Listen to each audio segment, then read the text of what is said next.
En la carta de Primera de Pedro,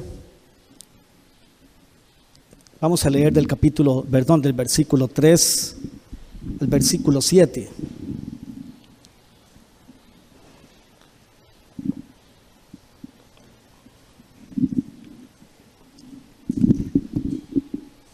Pero antes de leer, quisiera que reflexionáramos un poco.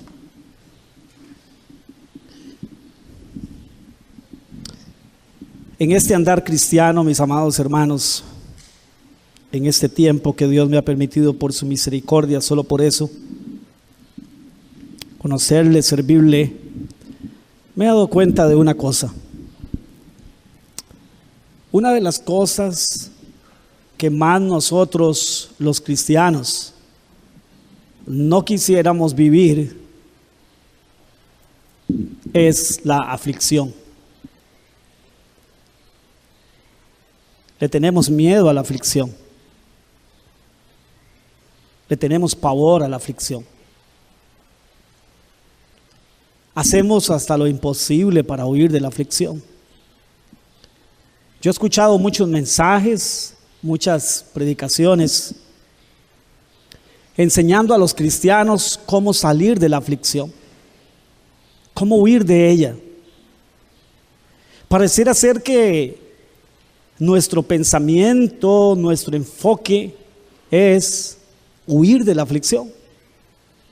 No queremos sufrir. Podríamos alegar usted y yo, bueno, es que Dios no nos hizo para sufrir.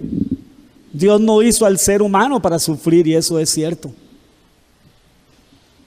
Pero sabe que mucho tiene que ver también con nuestra naturaleza humana pecaminosa. El sufrir en el ser humano es parte de una de las consecuencias que el ser humano adquirió al separarse de Dios en el huerto del Edén. Si usted y yo leemos detenidamente, nos damos cuenta que la vida del ser humano iba a ser muy diferente a la que luego leemos que Dios determina en el capítulo 3.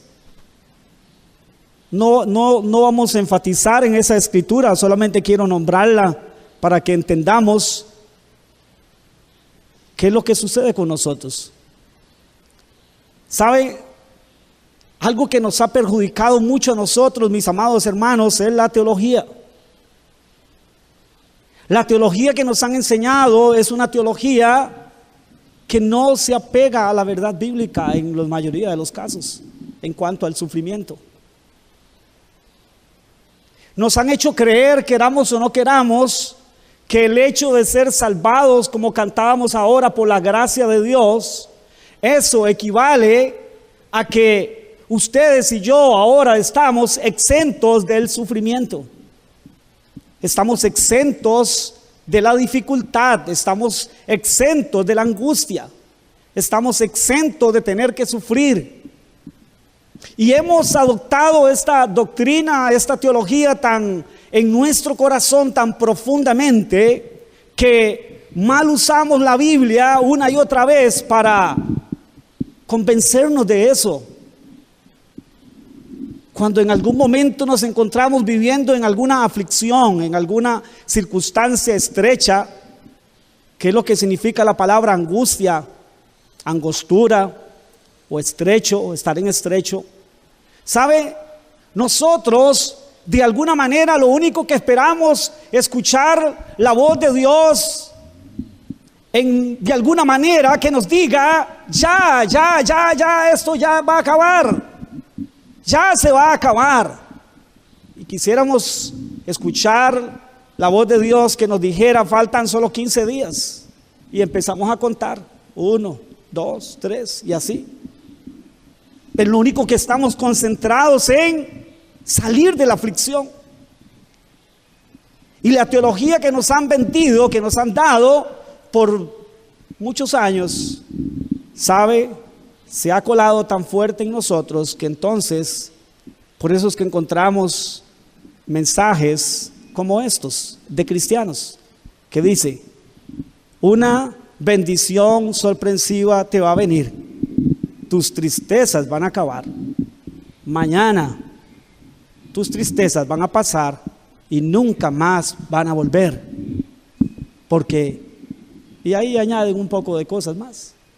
Y tenemos a un montón de cristianos enviando esos mensajes y publicando esos mensajes falsos. ¿Sabe que una de las cosas que nosotros los cristianos definitivamente no queremos en nuestra vida se llama aflicción? No queremos sufrir, hermanos. No queremos sufrir. El punto es este. ¿Es eso realmente lo que Cristo nos enseñó? La pregunta que nos tenemos que hacer usted y yo esta mañana, en medio de nuestra vida y de la aflicción que estemos viviendo o tengamos que vivir, es: ¿qué nos enseñó Jesús? ¿Qué fue lo que Jesús le enseñó a sus discípulos, a sus apóstoles, y que luego ellos, a través de los escritos inspirados por el Espíritu Santo, nos enseñan a nosotros? Yo quisiera de una forma breve abordar dos de esos escritos. Uno, nada más y nada menos que del propio Dios en la persona de Cristo. Y otro, a través de alguien llamado Pedro, uno de sus apóstoles, que estuvo pie a pie con él, que anduvo pie a pie, que fue enseñado, que fue restaurado, que fue escogido por él. Y ese es el apóstol Pedro. Y esa es la escritura que tenemos ahí nosotros. Y quisiera que leyéramos del versículo 3 al versículo 7.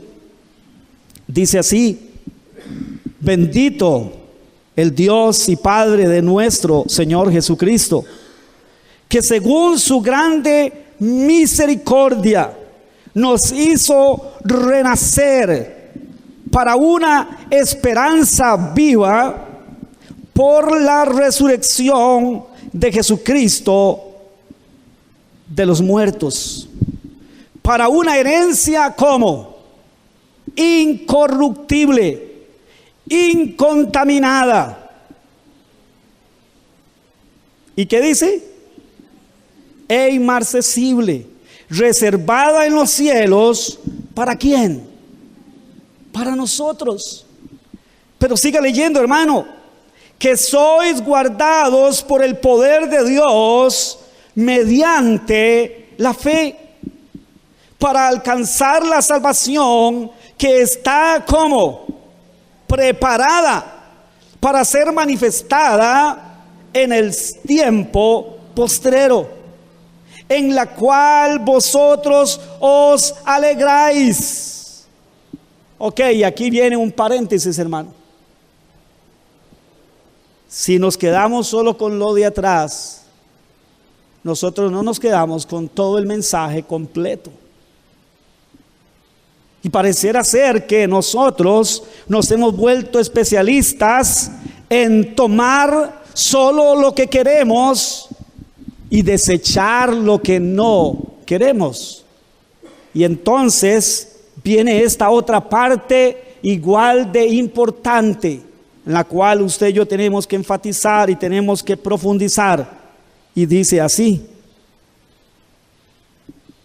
en lo cual vosotros os alegráis, aunque, ¿qué dice? Ahora. ¿Cuándo es ahora?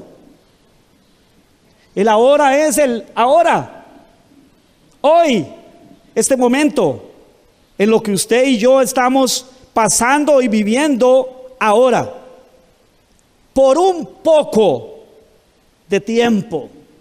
Y escuche bien: si es necesario, ¿qué dice?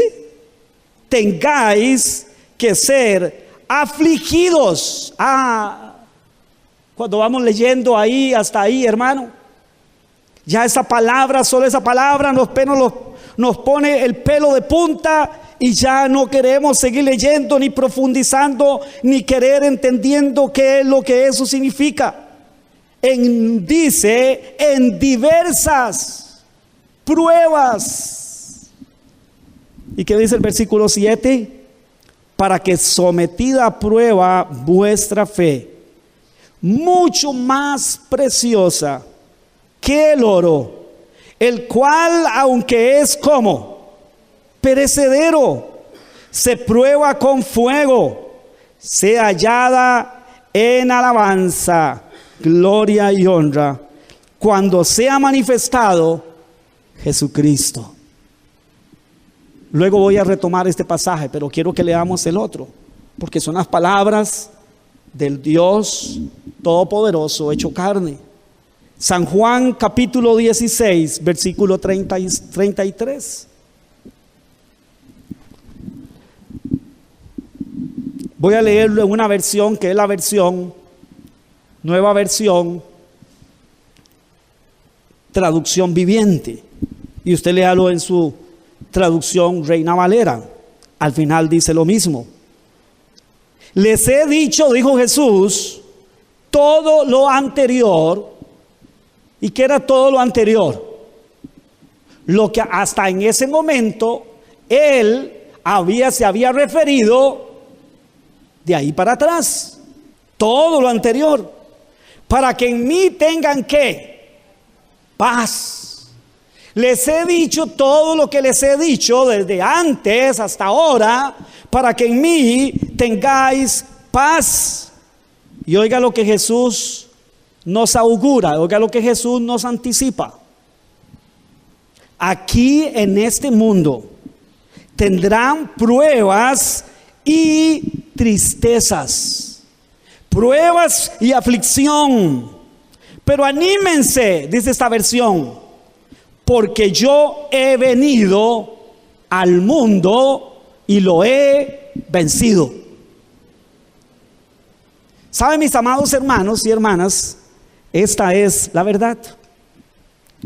La verdad que usted y yo no queremos escuchar.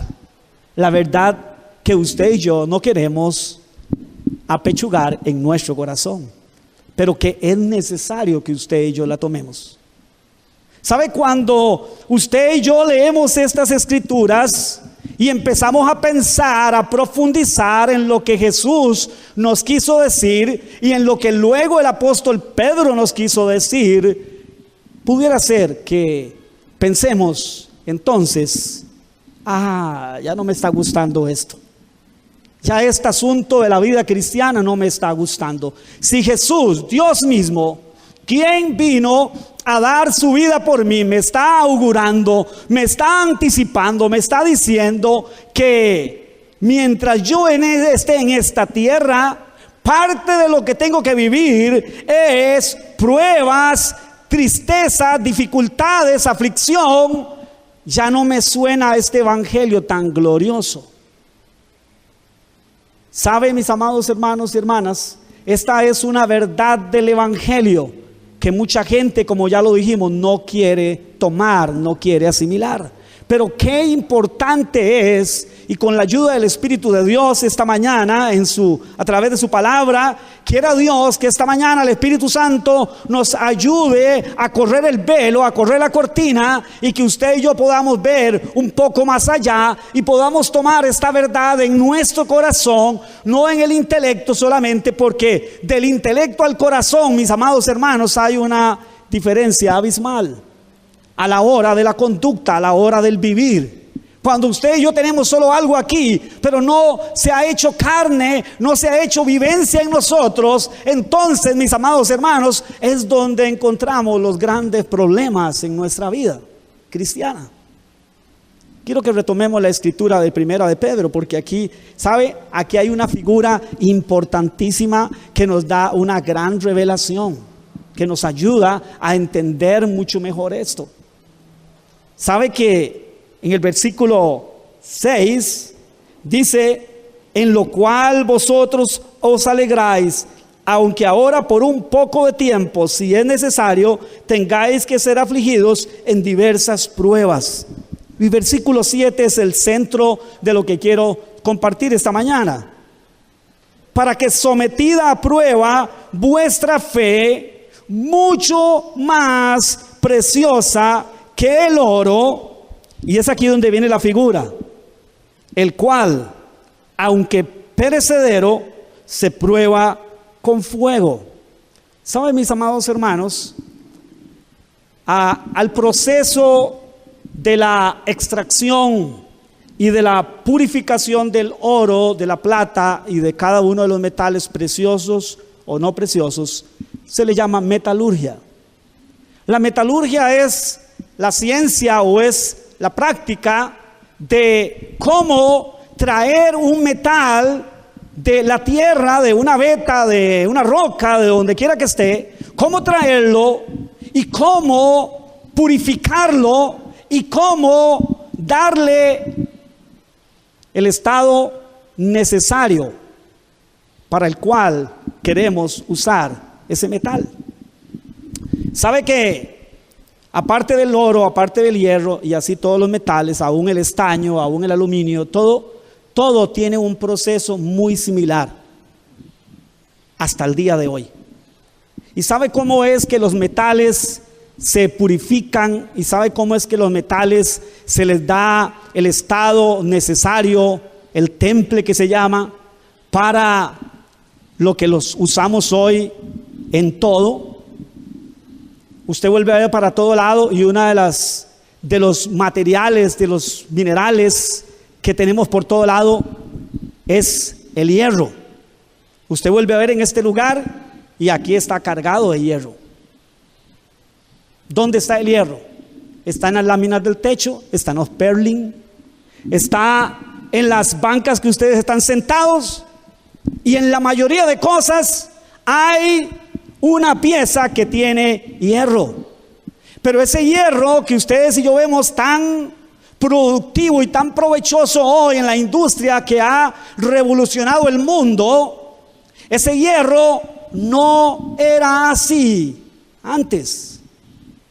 Antes solo era un mineral que estaba ya en la tierra y ni siquiera estaba en ese estado allá.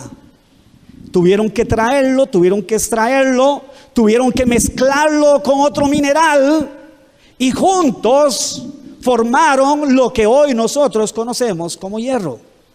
Usted se monta a un carro y el carro ¿de qué está hecho? De hierro, laminado. Usted se monta en un autobús, en un tren, ¿y de qué está hecho? De hierro. Y así sucesivamente, la mayoría de las cosas, aunque hoy se usa mucho el plástico y otros materiales, pero el hierro está casi en todo lado.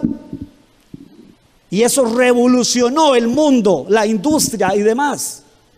Porque entonces, mis amados hermanos, antes las ruedas ¿de qué eran? De madera. Pero luego las hicieron ¿de qué? De hierro. Y entonces no se compara la madera con el hierro en la resistencia y demás, ¿sí? Pero todos los minerales o todos esos materiales, ¿sabe que tienen algo en común? Todos son extraídos, todos son purificados y todos son perfeccionados a través del fuego. ¿Saben, mis amados hermanos? Esta es la figura que cuando la Biblia habla de prueba, en el sentido de Dios para con nosotros, está hablando de eso. Esa es la figura que está usando. En la Biblia la palabra prueba tiene dos sentidos o dos propósitos. Uno, tentación. Uno tiene el sentido o el propósito de hacer caer, de engañar, de hacer tropezar y de destruir. Cuando hablamos de ese tipo de prueba, estamos hablando de alguien. Satanás es el que hace eso. Satanás es el que prueba en el sentido de tentar, de tender lazo, de engañar, de querer destruir. ¿No fue acaso eso lo que Jesús le dijo a Pedro y a sus discípulos cuando les dijo: Satanás os ha pedido para zarandearlos? Y si usted lee detenidamente el texto, usted en ningún lado ve que Jesús dijo: y yo le he dicho no. ¿Sabe qué dice? Yo sé que usted lo ha leído. Y yo he orado para que tu fe no falte. Y cuando hayas regresado, ¿de dónde? Del zarandeo, ¿Qué es lo que Jesús le está anticipando a Pedro especialmente y a sus discípulos? Van a ser zarandeados, van a ser probados, van a ser tentados y van a caer en la tentación. Van a ser golpeados fuertemente en la tentación. Entonces, cuando hablamos en ese sentido, el único que tienta se llama Satanás, pero lamentablemente, por nuestra naturaleza pecaminosa, el hombre también tienta de esa manera. Y hoy vamos a centrarnos en un personaje de la palabra de Dios, donde vamos a aprender de su vida un poco en cuanto a la aflicción, y ese es David. Y cuando David dice en el Salmo 142, me han tendido lazo, me han puesto una trampa, en otras palabras. Lo que han hecho, lo que están haciendo es poniéndome una trampa para que yo caiga en ella, para destruirme. Pero ¿sabe qué? El otro sentido que tiene la palabra prueba en la Biblia es es el de Dios. Es cuando habla Dios de prueba. Cuando Pedro está hablando de prueba aquí, está hablando a través de la figura de la metalurgia.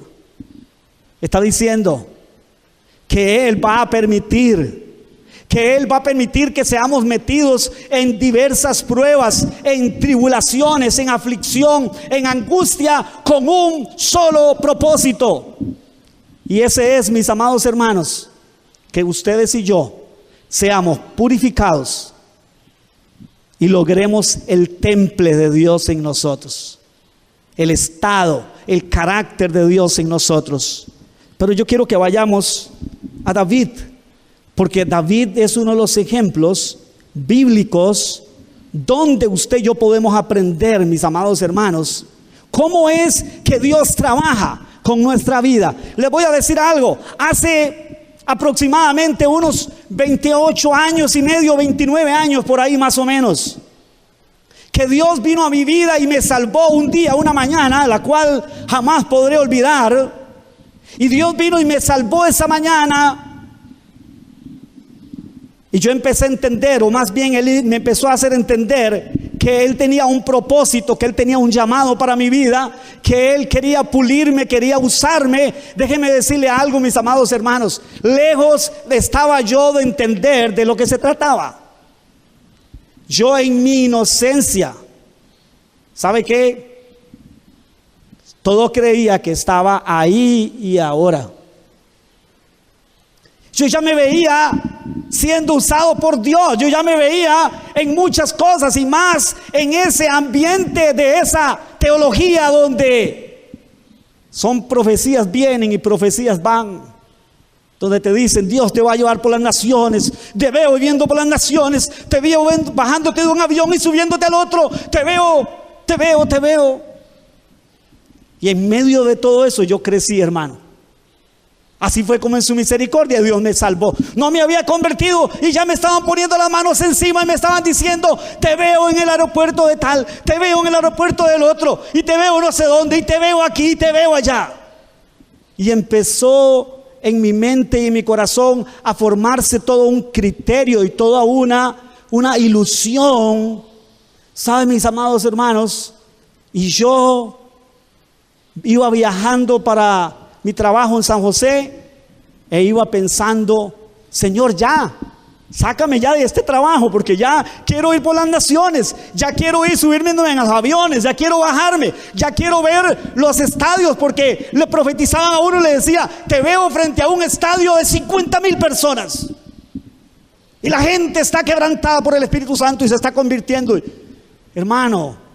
Y en mi corazón ardiente por Dios, solo eso yo quería. Yo no quería trabajar en lo otro. Yo ya no quería hacer lo otro. Yo no quería tener que estar viajando cada mañana desde las 5 de la mañana y llegar a mi casa a las 8 de la noche. Yo no quería eso. Yo lo único que quería era servir a mi Señor, que me había salvado, de la cual que le quería contar a todo mundo. Entonces me montaba el bus de Tuaza y no había día que yo no le contara a alguien lo que Dios había hecho en mi vida. Alguna gente me ponía cuidado, otra gente no me ponía cuidado, pero a mí eso no me importaba. Yo me iba contento porque le pude testificar de que Dios me había salvado. y casi que deseara contarle, y Dios me va a llevar por las naciones, y Dios me va a llevar a hacer esto y lo otro, pero me detenía. Y déjenme decirle una cosa, hermanos, hoy, 29 años después, me doy cuenta de una cosa. Primero, no han habido estadios, no han habido viajes, no han habido millones como me profetizaron. No ha habido nada de eso. En algo sí había verdad. Dios me había salvado con un propósito. En algo sí había realidad. Dios me había salvado por su misericordia para usar mi vida para su gloria. En eso sí, no estaba equivocado el mensaje. Pero no me dijeron cómo trabaja Dios. Dios no trabaja como usted y yo pensamos. Dios no trabaja así. No nos hagamos ilusiones. No nos hagamos falsas esperanzas, hermano. ¿Sabe por qué nos hacemos falsas esperanzas e ilusiones humanas? Porque nos salimos de aquí. Si a mí me hubiesen enseñado hace 29 años a caminar sobre la bendita palabra de Dios, nada de eso me hubiera pasado. Pero ¿sabe qué, mis amados hermanos? Yo alabo y exalto el nombre del Señor. No importa cuánto tiempo haya pasado. No importa cuán duro me haya sido el aprendizaje en estos 29 años. No me importa. ¿Sabe por qué? Porque Dios ha tenido misericordia de mí y lo he visto cada día en mi vida formándome. He visto cómo a través de la aflicción Dios trabaja. Dios pule. Dios fortalece. Dios cumple su propósito. Dios usa el proceso de la metalurgia en usted y en mí. Y a través del fuego de la aflicción, ¿sabe qué? Nos va formando, nos va puliendo y nos va dando forma. ¿Sabe? Este es el mismo proceso que sucede con un escultor, por ejemplo. Mentira es que una obra desde un principio ya está hecha. Cuando digo desde un principio es cuando está solamente en la mente, en el corazón de aquel escultor, de aquel pintor. Él ya sabe lo que él va a hacer. Él ya tiene una visión de lo que va a hacer. La obra no, ni la gente que está viendo al escultor o al pintor no.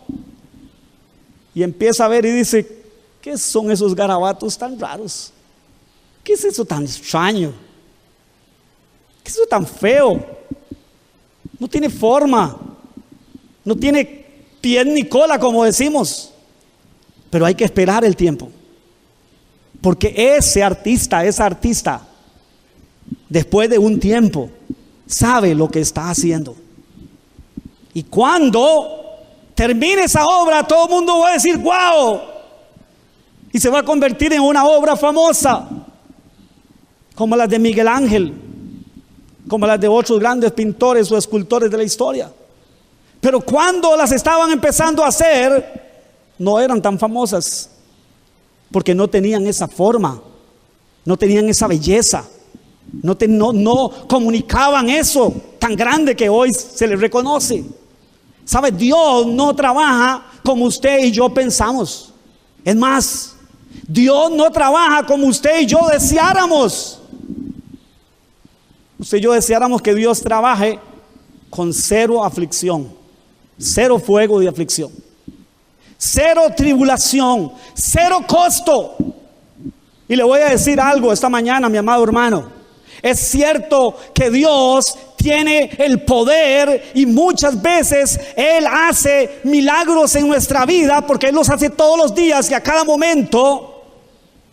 El hecho de estar aquí sentados siendo quienes somos es el más grande de los milagros que ha sucedido sobre esta tierra. Y sabe, nosotros quisiéramos que Dios trabajara con nosotros de una forma, hermanos, que ni cuenta nos diéramos Solo que cuando nos diéramos cuenta es que ya no tengo esos males, ya no tengo ese dolor, ya no tengo que pasar por esto, ya no tengo que hacer lo otro, ya no, cero esfuerzo. Usted sabe que esta es la cultura en la que vivimos. Usted ve los comerciales y usted en los comerciales ¿qué ve? Sin dietas, sin ejercicio, en la comodidad de su hogar, o sea, en la comodidad del sofá, tirado durmiendo, usted se pone una faja mágica y le desaparece todo esto que se le hace a uno aquí. Ajá, esta acumulación de esto que se nos va haciendo a todos a través de los años. Una faja mágica, un proceso mágico es lo que queremos con Dios. No queremos sufrir, no queremos que nos duela. Queremos que de la noche a la mañana Dios nada más haga ¡pling! Y el Alejandro que era ya no sea más. Y que el esfuerzo que antes tenía que hacer ya no lo tenga que hacer. No queremos hacer esfuerzo. Cada vez nos están vendiendo una filosofía de vida donde todo tiene que ser fácil. ¿Sabe qué? El pensamiento de la humanidad hoy es este. Todo es por el hombre, para el hombre, porque el hombre es el centro de todo. ¿Sabe cómo se llama eso? Un evangelio, cuando hablamos del evangelio, un evangelio antropocéntrico, centrado en el hombre y alejado totalmente de Dios y de la realidad de Dios. ¿Cómo es que Dios trabaja entonces? ¿Saben? En la vida de David vemos un ejemplo de tantos ejemplos bíblicos y que deberíamos de entender como nuestro propio ejemplo, como mi propia vida. ¿Cómo es que Dios trabaja en mi vida? Deberíamos a estas alturas, digo yo, estoy hablando de mí, a estas alturas yo de saber cómo es que Dios trabaja para no seguir pretendiendo que Dios trabaje en mi vida a mi antojo, según mis deseos. Quiero que vayamos y veamos, y voy a introducirme en los capítulos del capítulo 16 al capítulo 31 de Primera de Samuel, y no vamos a leer todos los pasajes o todos los versículos porque entonces no acabaríamos hoy, hermanos, ni en esta semana. Pero voy a hacer mención, irme haciendo mención para que entendamos lo que en esta mañana quisiera compartir. Primera de Samuel, en el capítulo 16, ¿qué es lo que encontramos? Acaba Dios, o sea, no acaba, Dios desechó a Saúl para que no fuera rey. Y le dice al profeta Samuel: ya, ahora sí, deja de estar llorando por Saúl y llena ese cuerno de aceite, porque yo, oiga usted, cuando yo leí eso, hermanos, es como si nunca lo hubiera leído. Porque no soy David, usted no es David. No hemos sido llamados al oficio de rey en esta tierra, pero yo me identifiqué con él. Y usted también. Yo me he provisto de rey, dijo Dios a Samuel. Él dijo: llena tu cuerno de aceite y ve a la casa de Isaí, porque de ahí yo me he provisto de rey.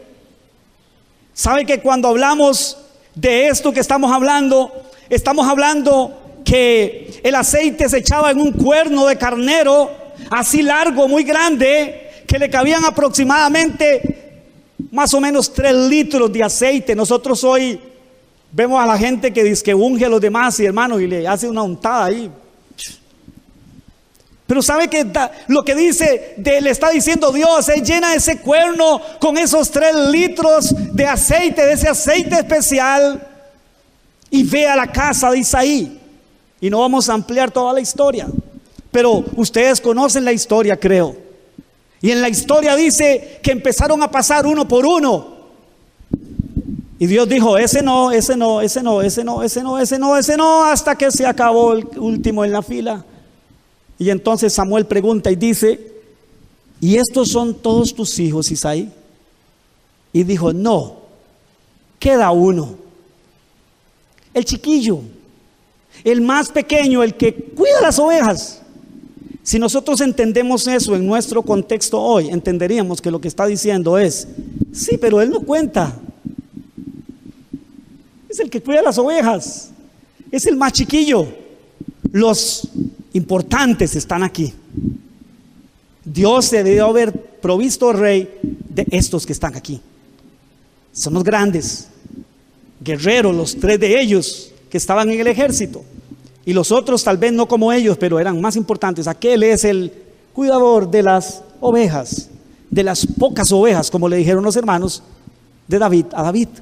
Y sabe que entonces dice que cuando hicieron venir a David, dijo: no nos vamos a sentar a comer hasta que él no está aquí. Y cuando él llegó, él agarró, le quitó el tapón al cuerno y le vació los casi 3 litros de aceite encima. Y sabe que ese acto de vaciarle ese aceite, solo se hacía en 3 oportunidades en Israel.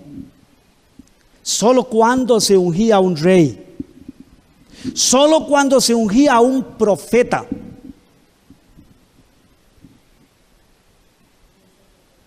y solo cuando se ungía a un sacerdote. Solo para esos 3 oficios se hacía ese simbolismo profético de derramarle ese aceite encima. Pero déjeme decirle algo. ¿Qué significaba eso?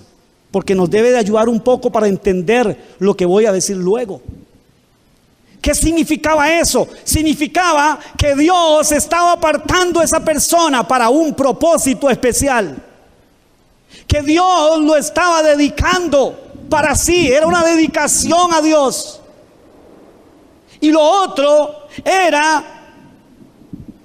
que a través de ese ungimiento venía una capacitación de Dios en esa persona para realizar dicho oficio o dicho propósito de Dios.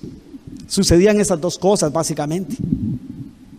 Dice la escritura ahí que cuando Samuel hizo eso sobre David, el Espíritu del Señor vino sobre él. Y le voy a decir algo, hermanos. ¿Ustedes creen que David estaba esperando eso? ¿Ustedes creen que cuando David lo llaman a la casa urgentemente y dice: corra David, porque lo llama su papá? ¿Para qué será? No sé, es que no puedo dejar las ovejas allá solitas. Mire, deje a otra persona, déjelas botar, déjelas solas, pero dice que usted tiene que estar ahí ahora. David solo corre a su casa.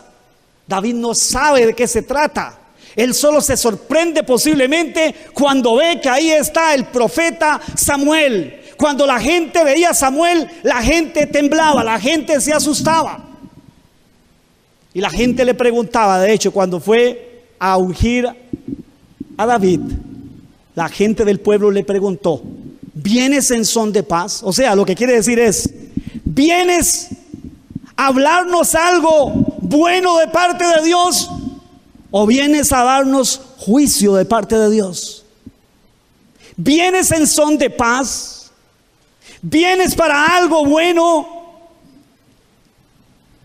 Él le derrama y el Espíritu del Señor viene sobre David. Y sabe que, amados hermanos, a partir de ese momento la vida de David es revolucionada, es transformada.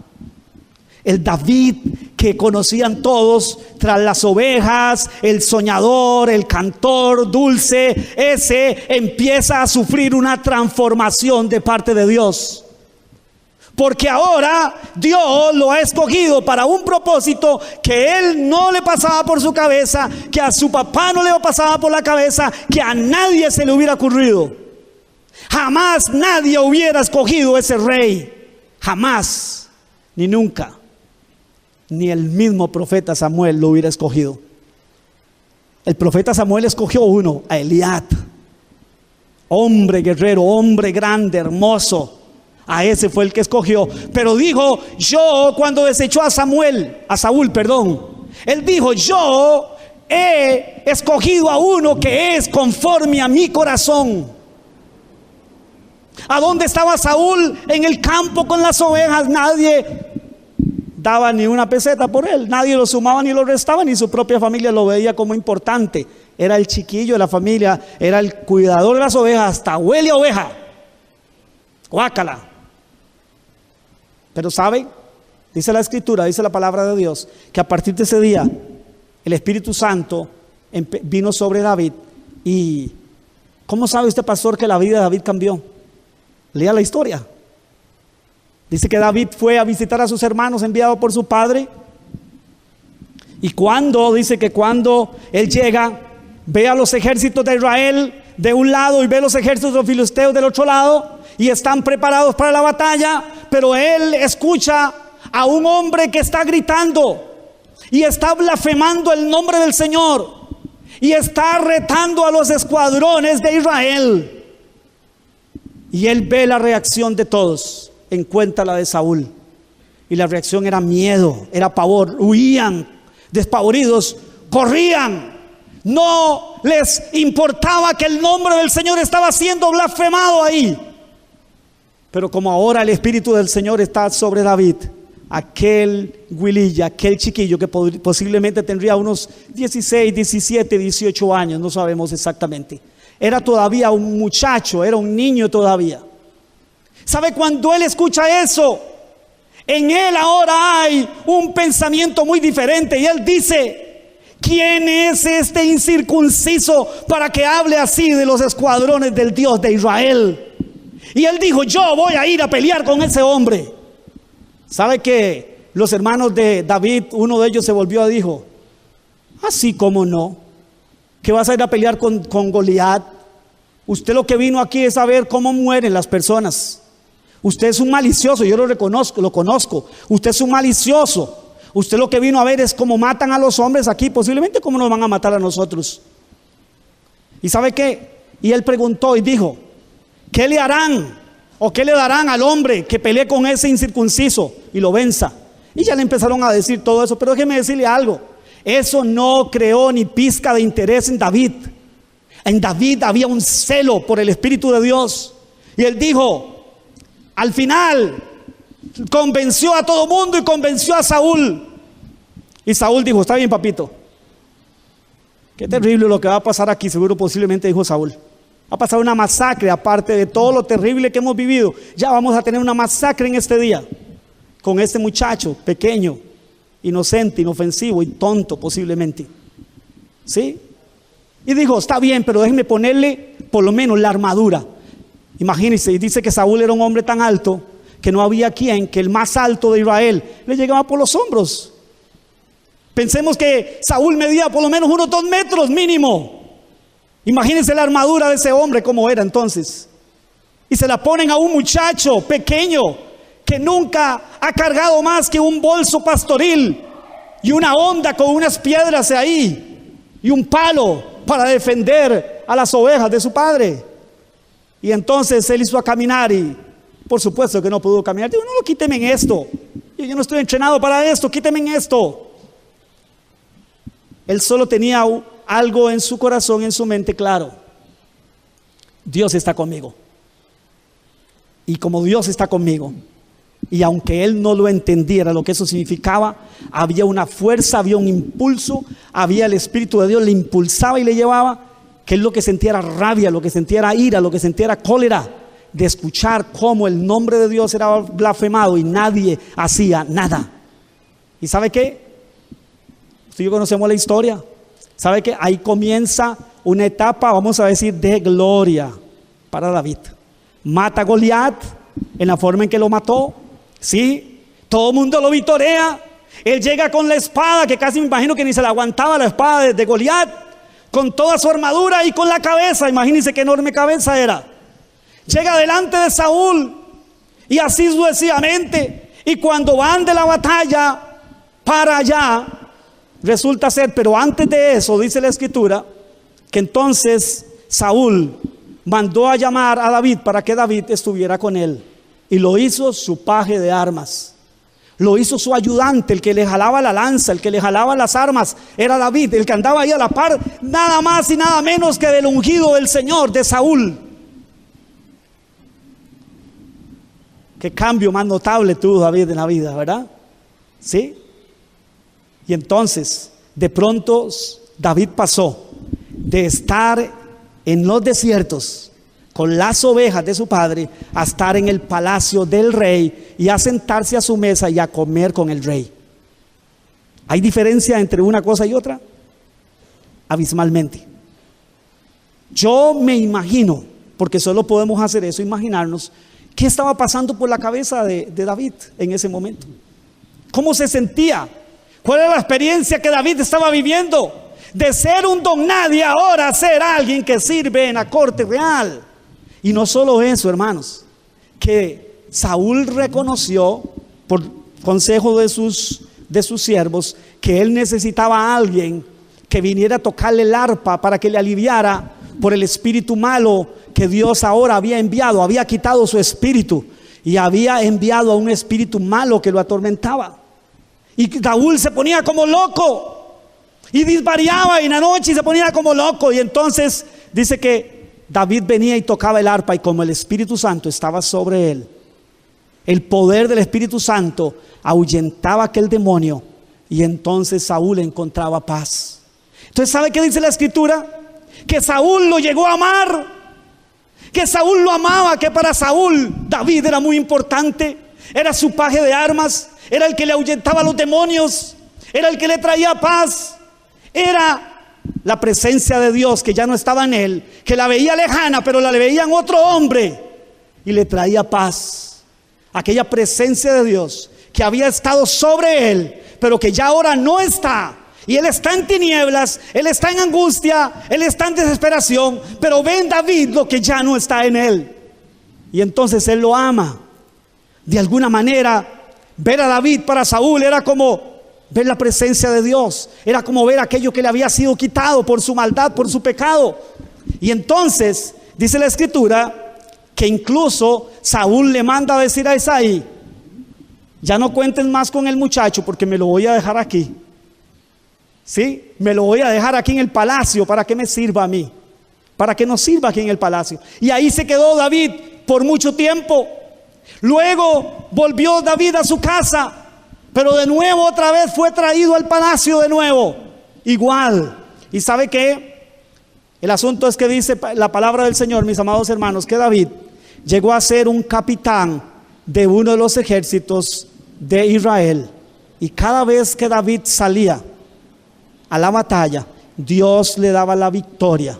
Y entonces el pueblo empezó a hablar de David y empezó a ver posiblemente, este muchacho, Dios está con él. Y dice que Israel empezó a amarlo. Israel lo amaba. Israel tenía confianza cuando decían: David anda en una batalla con el ejército. El país entero estaba confiado y decía: ya sabemos quién es David, Dios está con David, la victoria es nuestra. Y saben, mis amados hermanos, un día todo se transformó. Y el detonante fue que un día, cuando volvían de esa batalla y cuando volvían de haber matado a Goliat y haber vencido al enemigo, a los filisteos, como era costumbre, las mujeres salían danzando y cantando y celebrando la victoria. Y sabe, las mujeres empezaron a cantar y a decir: Saúl mató a miles. Y yo me imagino que a pesar de que Saúl estaba en el estado que estaba, sintiéndose como se sentía, en el estado que estaba, al escuchar la voz de las mujeres, eso le trajo algún alivio a su corazón, le trajo todavía un poco de: sigo siendo Saúl, el ungido del Señor. Pero cuando él escuchó: Saúl mató a sus miles, y dice: pero David mató a sus 10,000. Hermano, todo cambió ahí en el corazón de Saúl hacia David. Y dice que lo vio totalmente con otros ojos. Y la envidia se apoderó de Saúl de una manera que a partir de ese momento la vida de David se convirtió en un infierno, literalmente en un infierno, hermanos.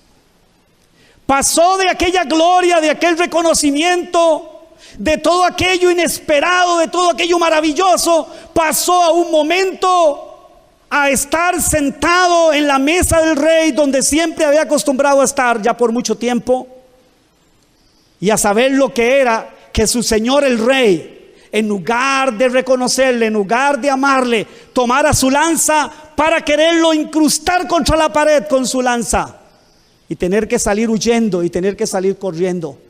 ¿Sabe qué, mis amados hermanos? En ese momento empezó un proceso nuevo en la vida de David. Y sabe, la pregunta que usted y yo nos tenemos que hacer es: ¿qué sucedía en el corazón de David? ¿Qué estaba sucediendo internamente? Mientras él ahora ve que ya Saúl ya no lo ama, Saúl le ha declarado la guerra, Saúl ha puesto a todo su ejército alerta y ha dicho: hay que matar a David.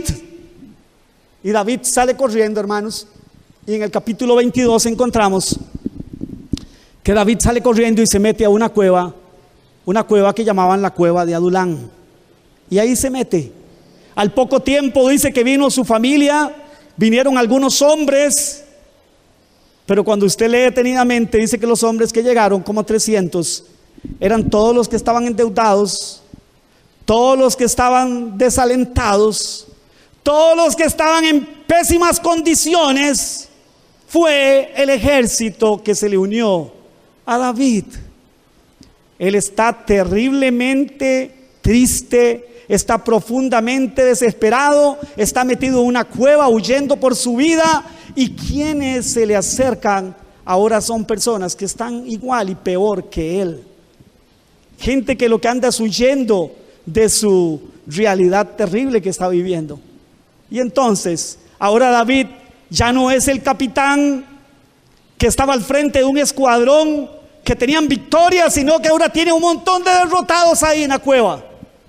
Tiene un montón de hombres que no tienen ánimo para nada más que para huir. Y ahí está David. Y la pregunta que nos tenemos que hacer, mis amados hermanos, en este proceso de Dios en la vida de David: ¿cómo saber qué estaba experimentando David? ¿No le da a usted un poco de curiosidad? ¿No le da a usted un poco de curiosidad como de ponerse a pensar cómo estaría? ¿Cuáles serían los pensamientos que pasaban por David? ¿Cuáles eran los sentimientos que David estaba experimentando? ¿Sabe que lo podemos entender a través de la misma escritura? Si leemos el Salmo 142. El Salmo 142 se dice que es el Salmo desde la cueva. No sabemos si en la cueva de Adulán o en la cueva de En-Gadi, porque fue otra cueva a la que tuvo que huir también, ¿verdad? Y en desiertos que tuvo que andar huyendo por su vida. Vamos a leer el Salmo 142, porque el Salmo 142, mis amados hermanos, nos da a nosotros la idea de lo que David estaba viviendo.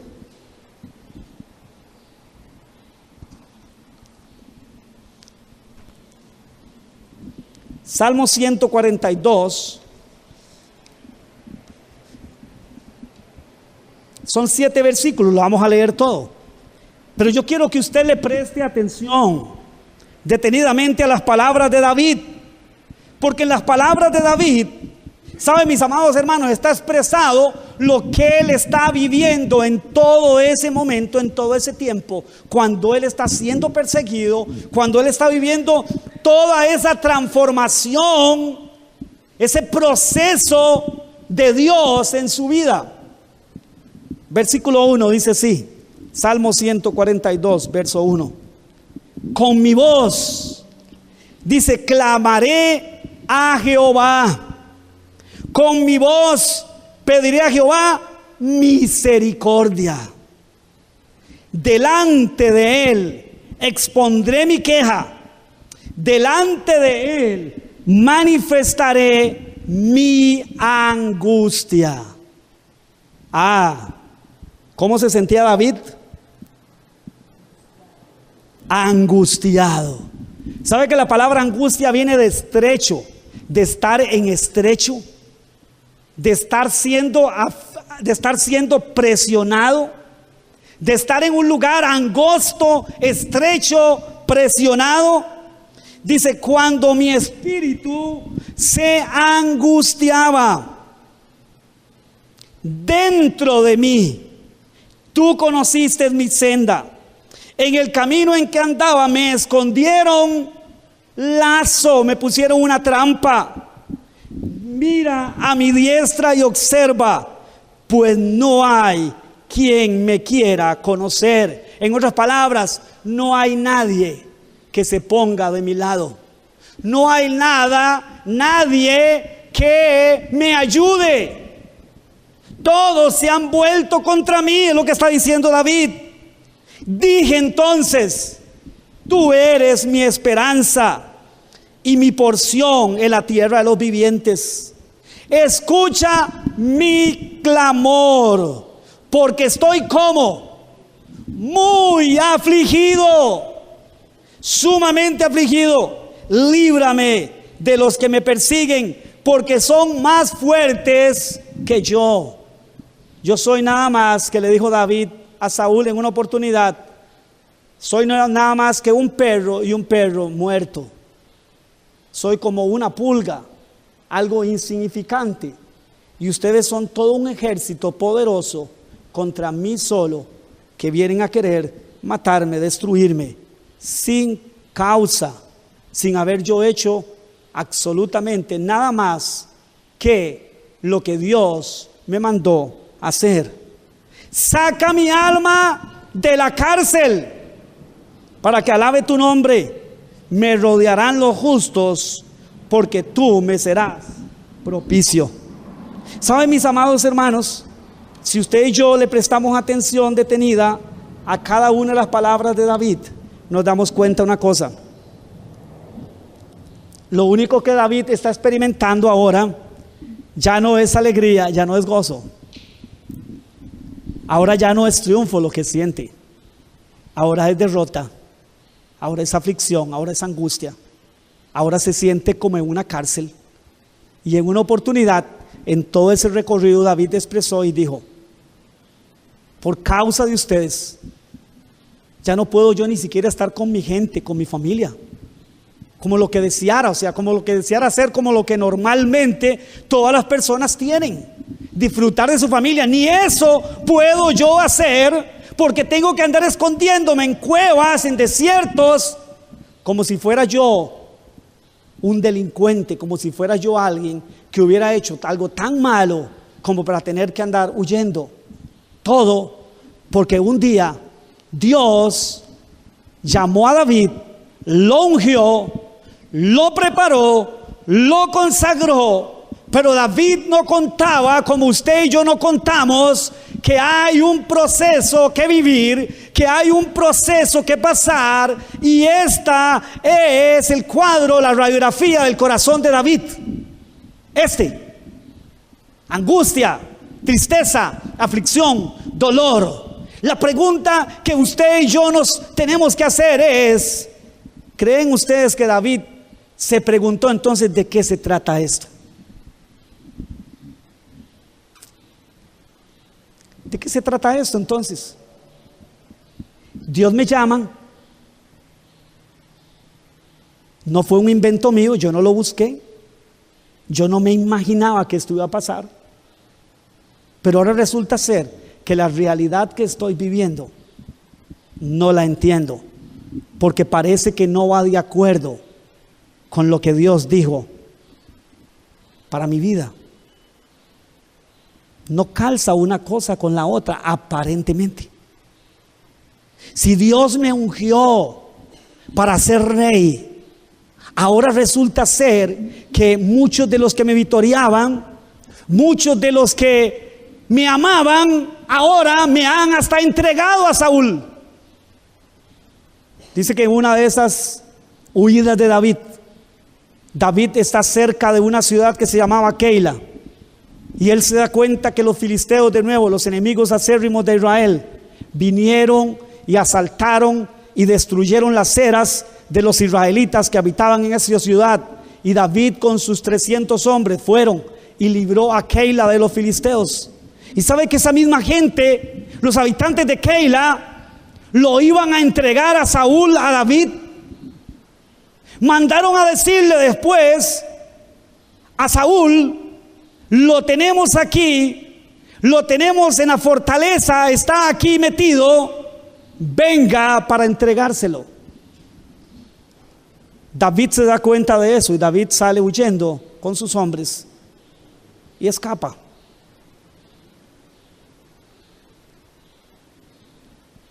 Es cuando David posiblemente piensa y dice: Dios, esto no lo entiendo.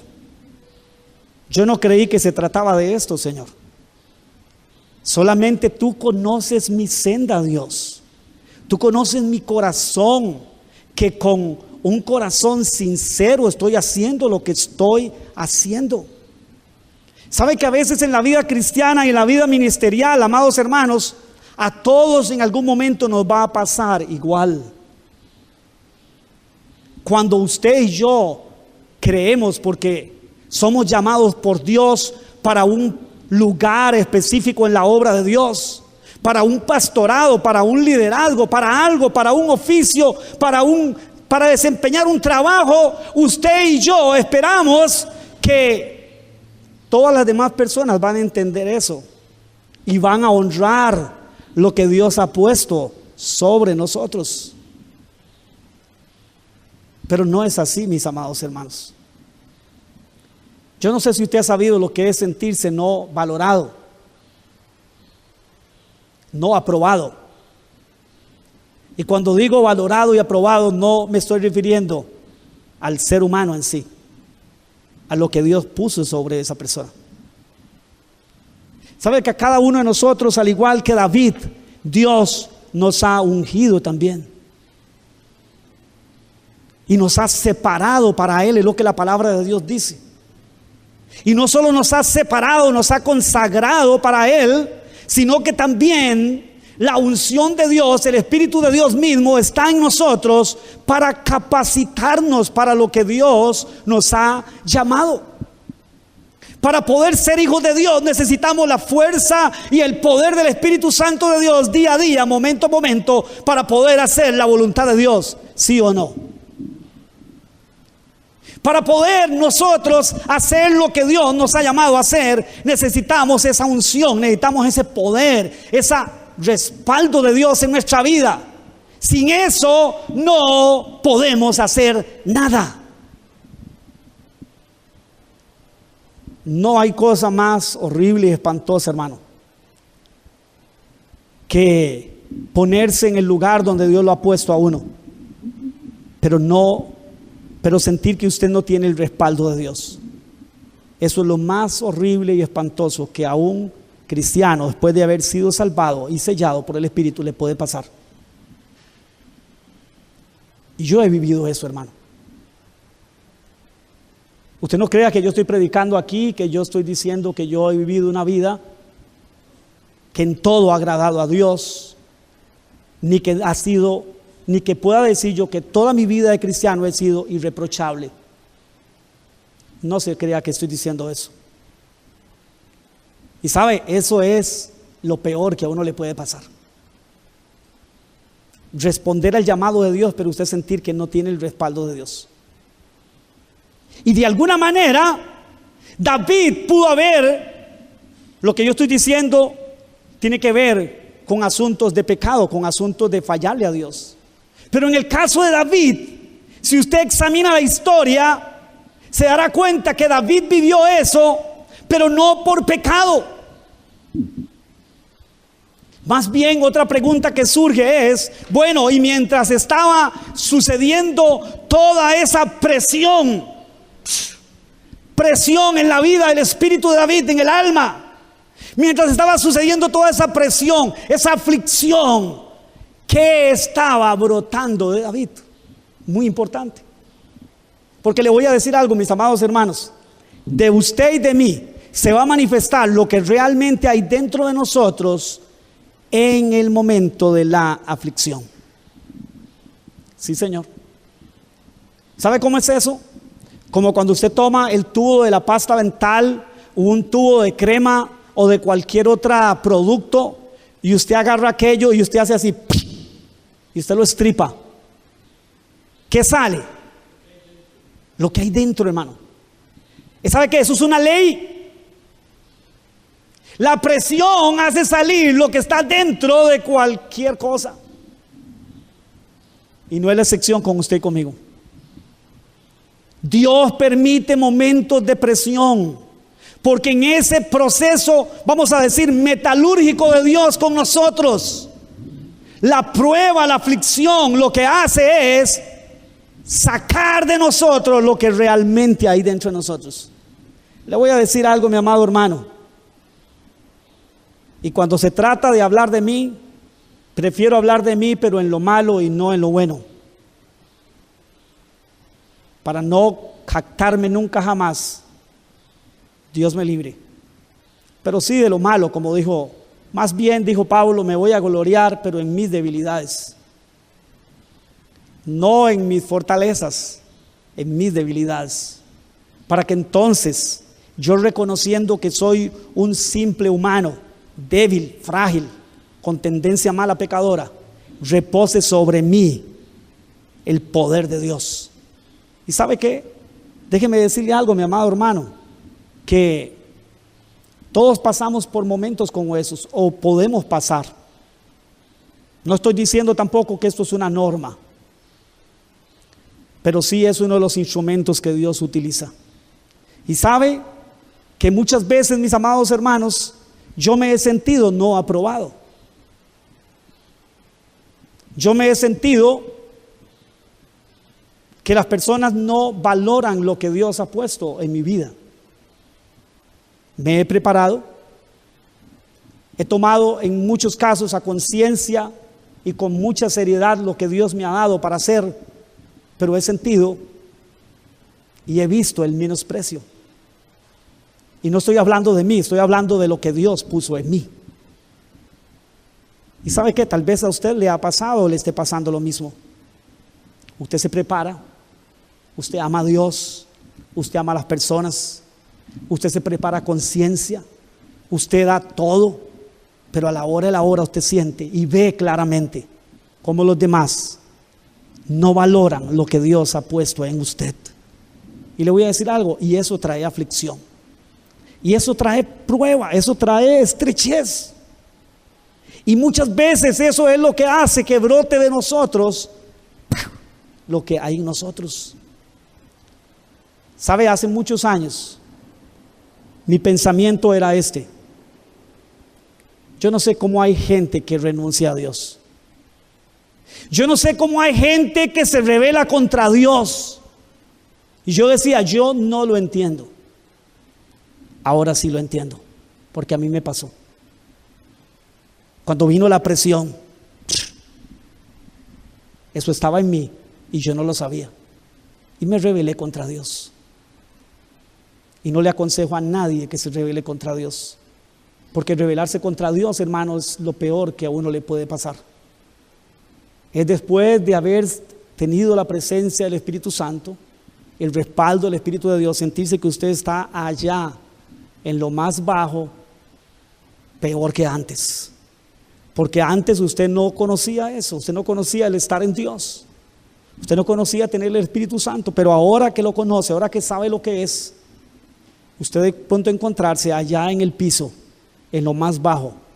¿Sabe qué, mi amado hermano? Eso trae una gran presión. Y entonces brotó lo que había en mi corazón. Y hoy tengo que decir que mejor yo no me atrevo a decir cómo es que hay gente que hace tal o cual cosa. Porque yo me di cuenta de una cosa: Alejandro sigue siendo Alejandro. La naturaleza pecaminosa que hay en nosotros sigue siendo la misma naturaleza pecaminosa. Seríamos capaces, ¿sabe qué?, de renunciar a Dios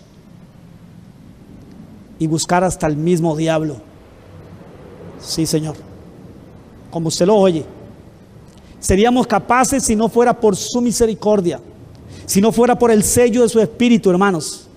Seríamos capaces de tirar todo esto. Todo esto me refiero a la gracia de Dios, a la misericordia de Dios, al favor de Dios, a la unción de Dios. Botarlo todo eso, hermano, por algo temporal, por algo sin valor. Y es lo que muchos han hecho en este tiempo. Su primogenitura la han vendido por un plato de lentejas, por un tiempo de placer en este mundo, por riquezas, por fama, por gloria humana y terrenal. Han entregado su primogenitura, al igual que Saúl. Y saben, mis amados hermanos, nosotros no sabemos lo que hay dentro de nosotros hasta que viene la aflicción. Nos es necesario pasar por la aflicción para que usted y yo podamos saber y entender quiénes realmente somos dentro de nosotros. Porque cuando todo parece que está bien, ¿sabe qué, mi amado hermano? Usted y yo no nos conocemos. Usted y yo pensamos de nosotros mismos y tenemos un concepto que no es el verdadero. Pero cuando la aflicción llega, cuando Dios te pone en estrecho, cuando Dios permite que las circunstancias se trastornen, cuando Dios permite, porque es que Dios lo permite.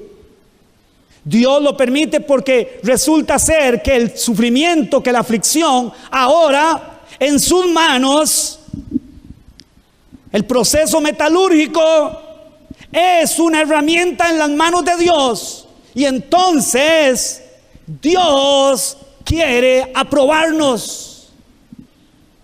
Y cuando digo aprobarnos, no es que Él no sepa quiénes somos. ¿Sabe que yo he escuchado a la gente, a los cristianos, para querer decir algo positivo de las pruebas, es decir, sí, hermano, las pruebas son necesarias, hermano, las pruebas son buenas, las pruebas, ¿verdad? Son difíciles, son duras, pero son buenas las pruebas, porque así uno le demuestra a Dios lo que hay uno en el corazón, lo que hay en el corazón de uno. Yo he escuchado cristianos decir eso. ¿Sabe qué, mis amados hermanos? A Dios no le es oculto absolutamente nada de lo que usted y yo realmente somos. La prueba no es por causa de Dios. La prueba y la aflicción es por causa suya y mía. Dios no necesita meternos en un tiempo de aflicción para saber quiénes somos. Él nos conoce y aún conociéndonos nos escogió, nos ungió. Él sabía que David iba a adulterar. Él sabía que David iba a matar. Él lo sabía bien. Pero ¿sabe qué? Así lo escogió. Porque Él es soberano. Porque a Él le plació. Y porque Él vio a David, no lo que David era. Él vio al David que Él haría. Él vio al David a donde Él lo llevaría. Él vio lo que Él puso en el corazón. ¿Y qué puso Dios en el corazón de David? Que ese corazón fuera conforme al corazón de Dios. Que se ajustara a su realidad. Que se ajustara a su voluntad. Que se ajustara a su llamado, a su pedido, a pesar de su condición mala y pecaminosa. Y a pesar de que esa condición lo traicionara una y otra vez. Pero Dios sabía lo que Él podía hacer en ese hombre.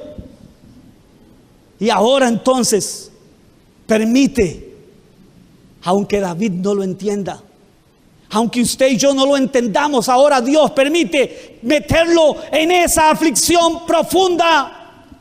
Porque entonces ahora empieza a salir todo lo que hay dentro de David, bueno y malo.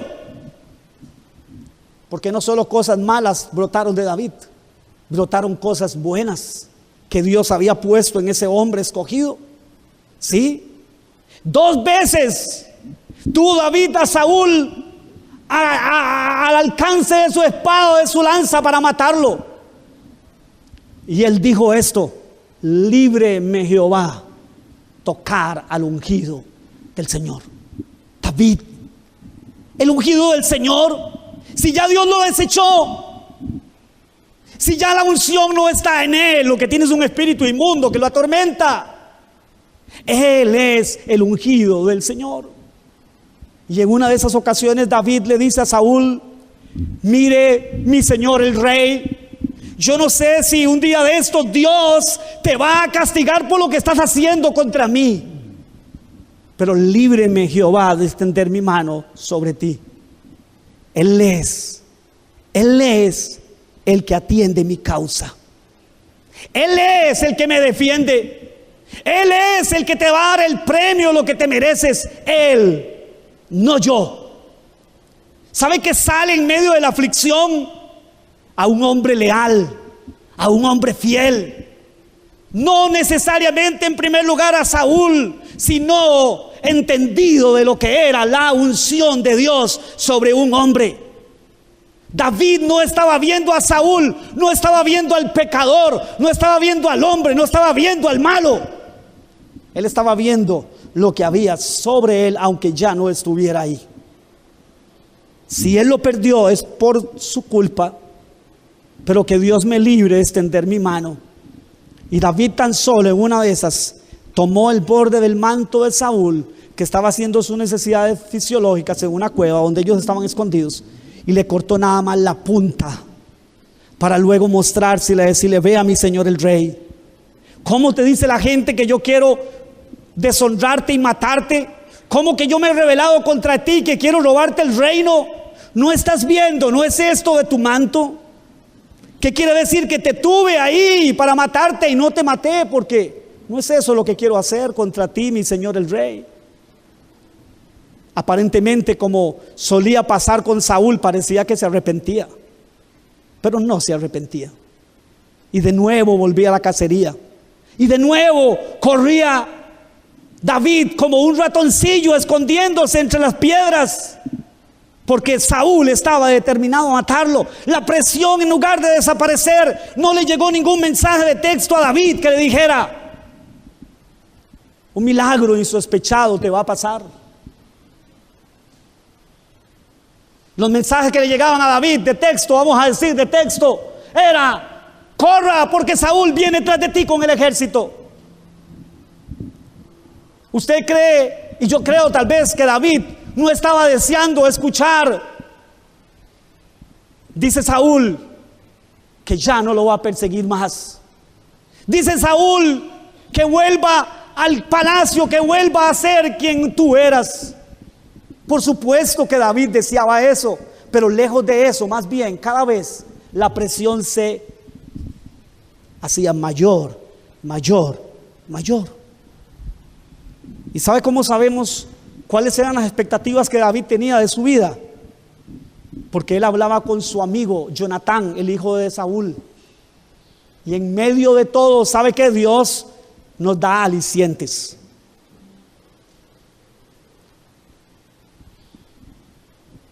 La mayoría te menosprecian.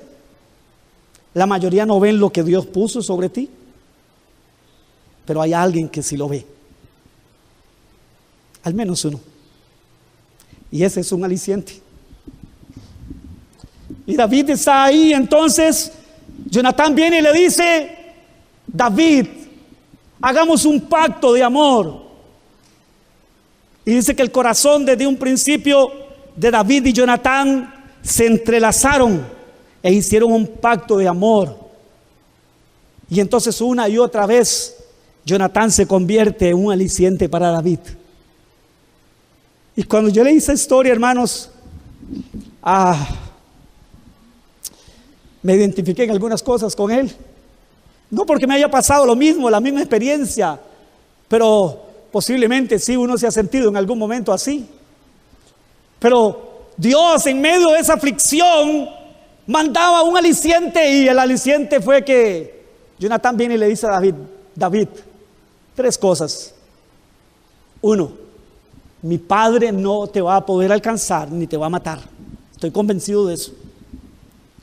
Número 2, tú vas a ser el rey de Israel, tal como Dios lo ha dicho. Y número 3, y yo voy a estar a tu lado. Esa no se cumplió. Porque antes de que eso pasara, en el capítulo 5 de Segunda de Samuel, donde David, después de 7 años de reinar sobre Judá, al final Dios entonces hace que se cumpla aquello para lo cual él lo había ungido. Y vamos a pensar de esta manera. Fue como que de pronto un día Israel despertó del sueño y dijo: pero si este es David. Este es David, el que era tan leal a Saúl. Este es David al que Dios escogió, llamémoslo. Y lo volvieron a ungir otra vez como rey sobre Israel, ya no solo sobre Judá. 7 años en Judá y 40 años en todo Israel, reinando y viendo cumplirse el propósito de Dios para el cual había sido ungido. Pero tuvo que pasar por estrechez, tuvo que pasar por pruebas. Pero las pruebas no se acabaron ahí en David. Ahora es un rey. Ahora está la palabra de Dios cumplida. Ahora dice que David salía con el ejército de Israel.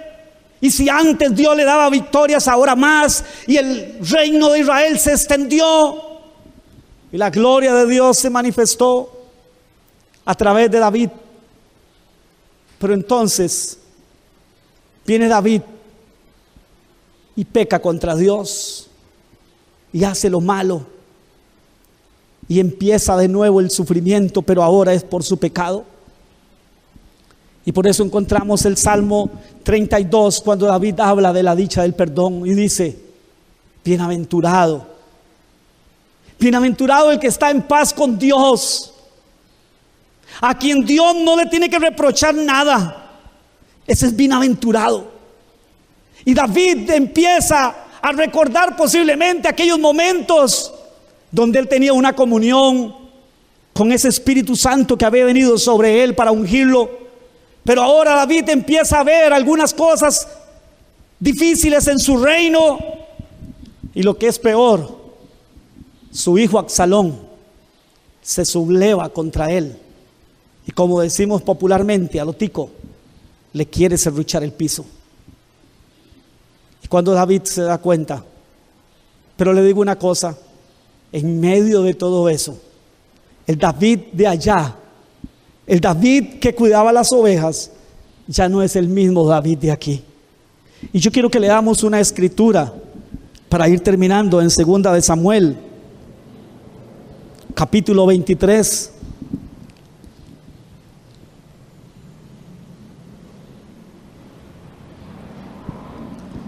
Voy a pedir a mis hermanas del coro que pasen. Vamos a cantar una canción para despedirnos esta mañana. Y leo estas palabras y las retomo por una razón, mis amados hermanos, porque estas son las últimas palabras del rey David. Y dice así en el versículo 1: estas son las palabras postreras, las palabras últimas de David.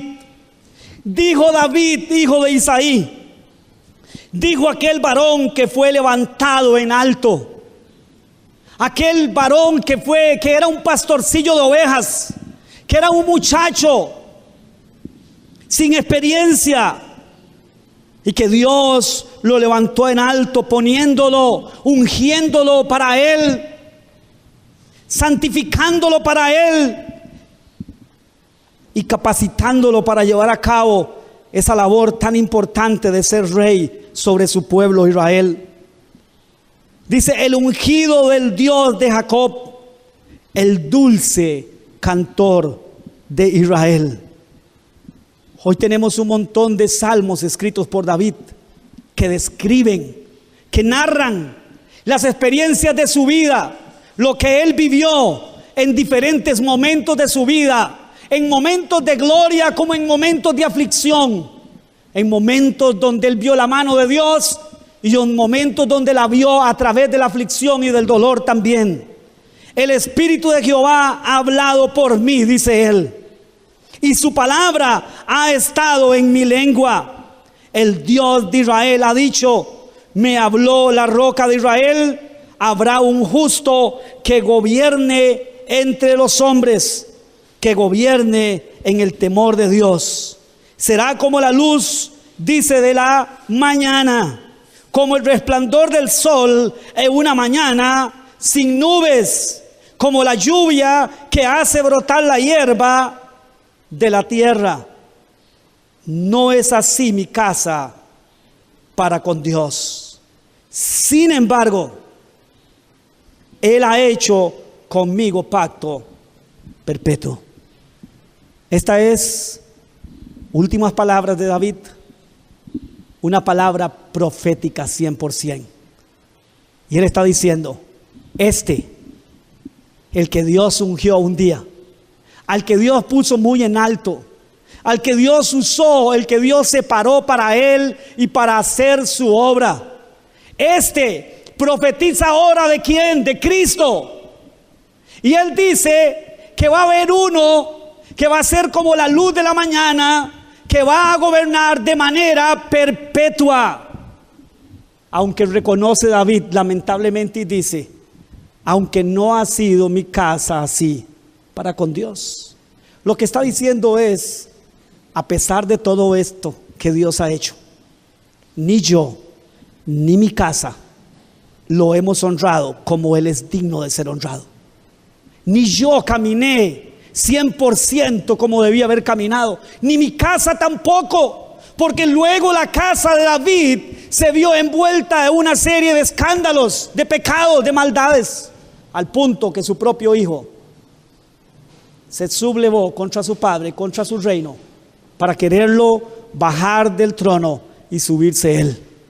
Y sabe, todas esas otras aflicciones que David vivió, las vivió por causa de sus pecados, pero las anteriores no fueron por causa de su pecado. Fue por ese proceso en que Dios quiso meterlo. Ese proceso que a todos nosotros, amados hermanos, nos llega en algún momento. Usted y yo no tenemos que prepararnos para huir de la aflicción. Usted y yo tenemos que prepararnos para esto.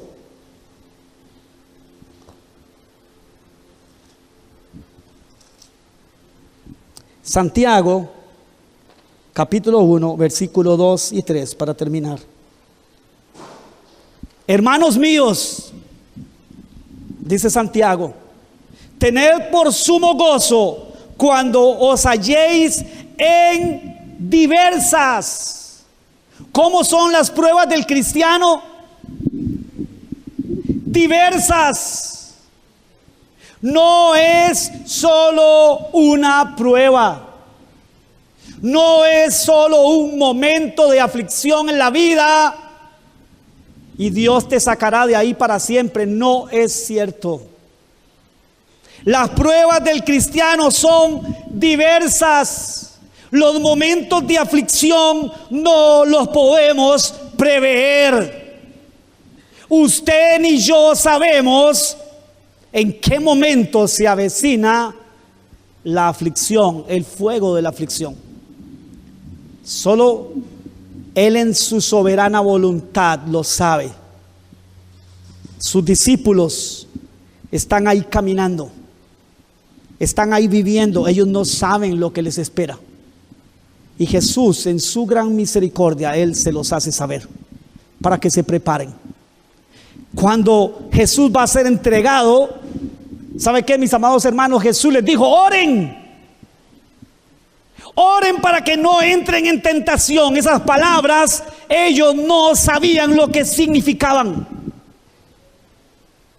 Hasta que vino el zarandeo, hasta que vino la aflicción, hasta que vino la prueba, pudieron tal vez darse cuenta. Con razón el Señor dijo que oráramos al menos una hora, para que cuando esta aflicción viniera nosotros no cayéramos por ella. Y Santiago sigue diciendo, ¿por qué nos dice que debemos de gozarnos y de tener sumo gozo en la aflicción? Sumo gozo no es huir.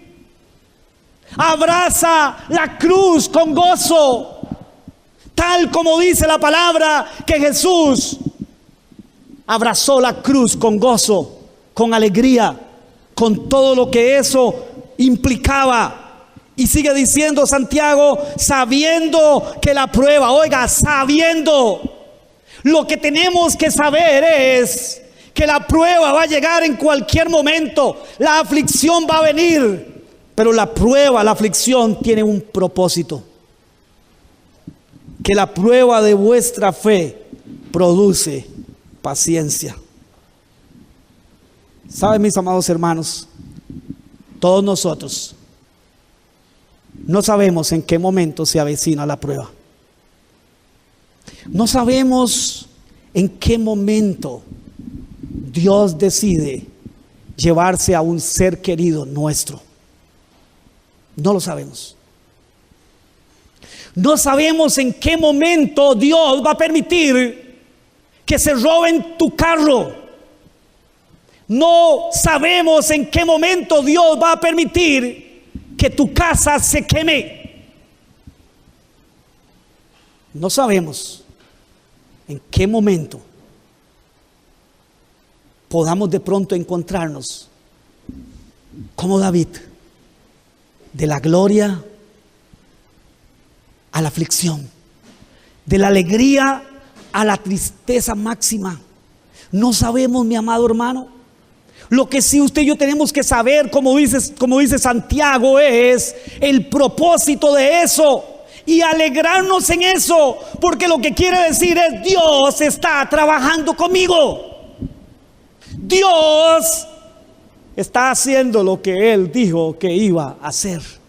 Dios lo está haciendo. Este producto Él lo va a presentar terminado. Este producto Él lo va a terminar aprobado. Este producto que soy yo en sus manos, esta vasija de barro, Él la va a terminar. Él la va a pintar, Él la va a hornear, Él la va a dar al punto que pueda darle un servicio que lo honre y lo glorifique a Él.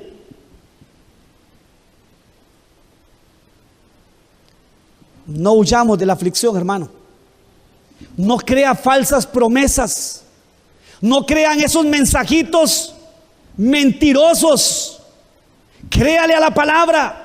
Créale al que dijo: ustedes verdaderamente en este mundo van a tener que ser afligidos y probados, pero confíen, ya yo estoy en este mundo y lo he vencido.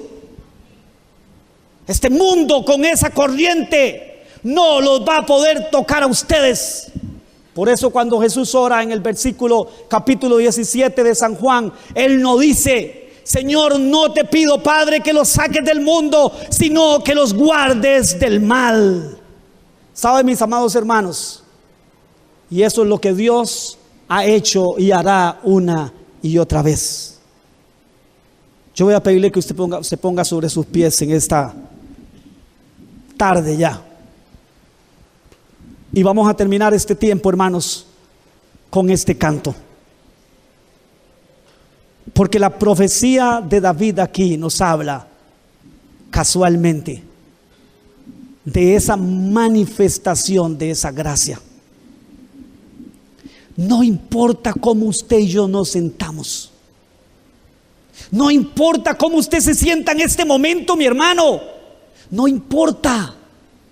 Solo confíe que si Él te ungió, si Él derramó de su espíritu sobre ti, si Él te selló, Él que está permitiendo esta aflicción, esta prueba, esta tribulación, ese menosprecio, Él se va a encargar de llevarte a donde Él se ha propuesto llevarte.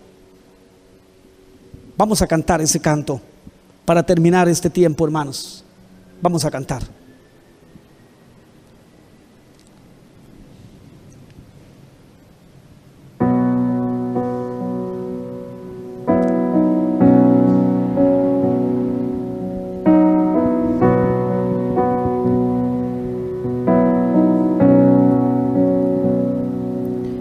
Sublime gracia del Señor, que a un infeliz salvó.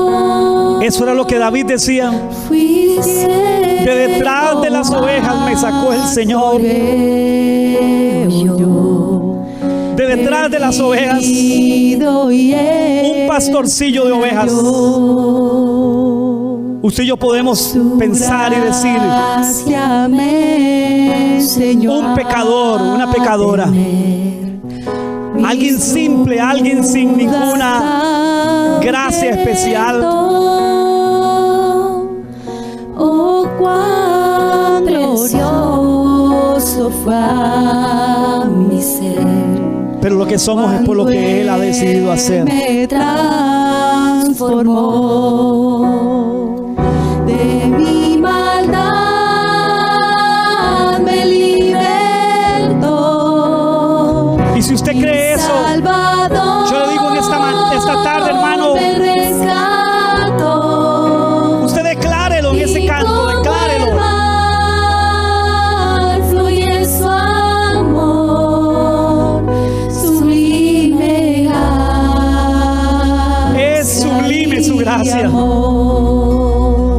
Oh Dios, te damos gloria, Padre.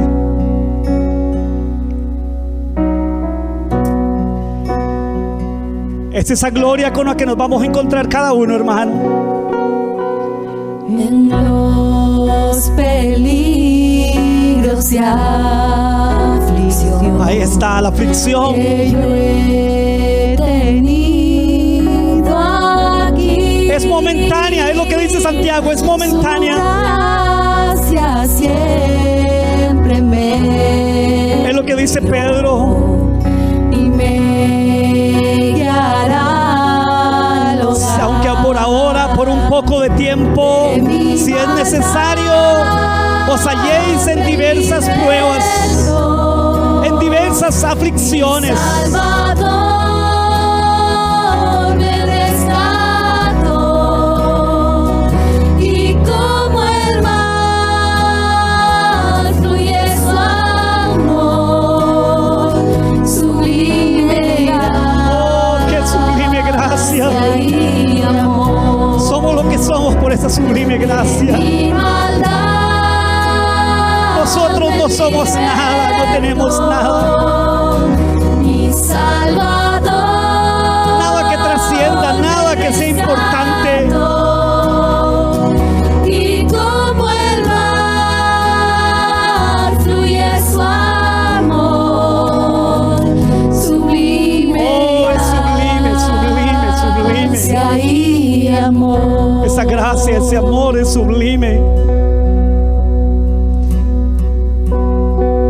Y cuando Escuche. venció por siglos mil, brillando cual sol, yo cantaré por siempre allí. Eso es lo que se acerca para usted y para mí. Que me salvó, su amor que me salvó. Ver esa gracia Su amor cara a cara, que me hecha persona, esa gracia.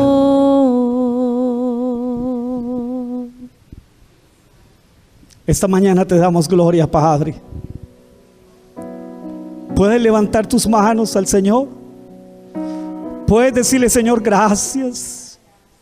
No importa lo que tenga que vivir, Señor, aquí. No importa la aflicción. No importa, Señor, el dolor que tenga que vivir. No se compara, Señor, aún con lo que tú sufriste, Señor, por mí. Porque esto es momentáneo. Es por este espacio de tiempo solamente. Pero muy pronto, Señor, muy pronto, Señor, veré tu gloria, Señor. Veré tu rostro. Y ya no habrán lágrimas en mis ojos. Ya no estaré en estrecho, sino en lugar espacioso.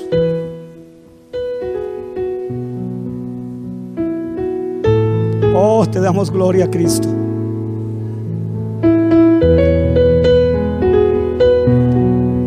Esa prueba, esa aflicción, lo que produce es paciencia. Paciencia es la capacidad dada por Dios para mantenernos haciendo su voluntad, para mantenernos amándole, sirviéndole, honrándole a pesar del dolor, del rechazo, del menosprecio y de todo lo que Él permita que venga a nosotros, con el propósito de sacar de nosotros todo lo que nos sirve y llevárnoslos a un término de aprobación. Es lo mismo que dice la palabra cuando dice: para que sea formado en nosotros el carácter del varón perfecto. Dele un aplauso esta tarde al Señor. Aleluya.